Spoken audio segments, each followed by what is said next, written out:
Laxapana Falls is, at 126 meters high, the 8th highest waterfall in Sri Lanka and 625th highest in the world. It is situated in Maskeliya area in Nuwara Eliya District, about 16 kilometers from Maskeliya town on Maskeliya-Norton Bridge road, in a village called Kiriwan Eliya. It is formed by Maskeliya Oya near the confluence of Kehelgamu Oya and Maskeliya Oya, which forms Kelani River.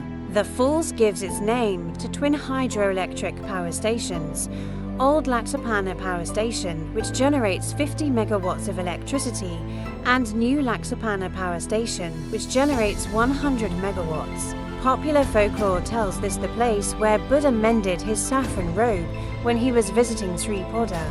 The name of the falls derived from Sinhala words of Laxa means 100,000 and Panana or Pasnana means RFOCK.